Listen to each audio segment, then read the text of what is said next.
सोचिए, जिस कॉपर को इंफ्रास्ट्रक्चर का दिल कहा जाता है, वही आज भारत की नई ताकत बनने जा रहा है। दुनिया smartphone, EVs, charging stations, highway और सोलर प्रोजेक्ट से पूरे भविष्य की तरफ बढ़ रही है। और इस पूरी दुनिया की नींव तांबे पर टिकती है। भारत की कॉपर की मांग लगातार बढ़ रही है और यही कारण है कि 2024 में भारत ने 10.33 बिलियन डॉलर का तांबा आयात किया और 2.1 बिलियन डॉलर का तांबा निर्यात किया है। ये आंकड़े बताते हैं कि बाजार कितना बड़ा और भारत इस पूरे बाजार को अब खुद पकड़ने की तैयारी में है।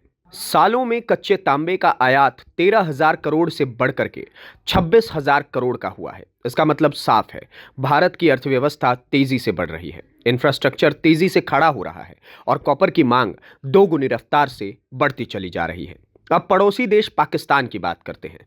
2023 में पाकिस्तान ने 772 मिलियन डॉलर के कॉपर उत्पाद बेचे हैं, जिनमें से 704 मिलियन डॉलर रिफाइंड कॉपर और इसका 97% 97% चीन खरीदता है। यानी उनका पूरा बिजनेस एक बाजार पर टिका हुआ है। लेकिन भारत की कहानी इससे बिल्कुल अलग है। भारत का लक्ष्य सिर्फ एक या दो देशों को सप्लाई करना नहीं, बल्कि पूरी दुनिया की कॉपर वैल्यू चेन में लीडर बनना है। और यही वह जगह है जहां मोदी सरकार की रणनीति काम आती है। आज फोकस है खनन को बढ़ाने पर, नई स्मेल्टिंग और रिफाइनिंग क्षमता पर, वैल्यू एडेड कॉपर प्रोडक्शंस पर, वायर, केबल, ईवी पोर्ट्स पर और राज्यों को बड़े कॉपर हब में बदलने पर, क्योंकि सरकार समझती है कि आने वाला 10 से 15 साल तांबे के हैं। जो देश तांबे को नियंत्रित करेगा, वही अगली तकनीकी अर्थव्यवस्था को नियंत्रित करेगा। अब देखिए भारत को इससे क्या फायदे होंगे।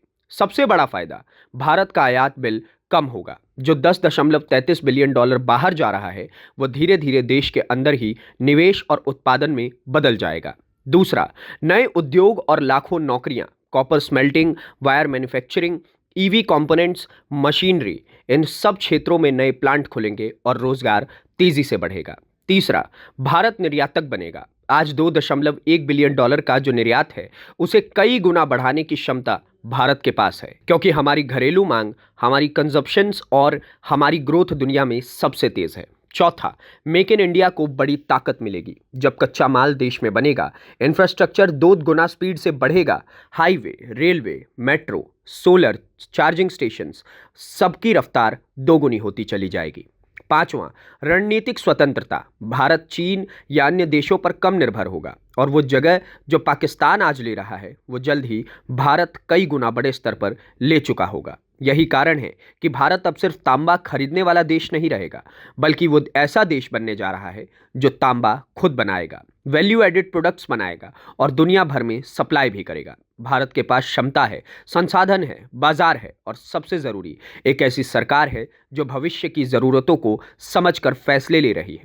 और अब ये इरादा साफ हो चुका है, दिशा सही हो चुकी है और नेतृत्व और भी मजबूत हो चुका है। तो दुनिया सिर्फ बाजार नहीं लेती, दुनिया का बाजार भारत ले लेता है।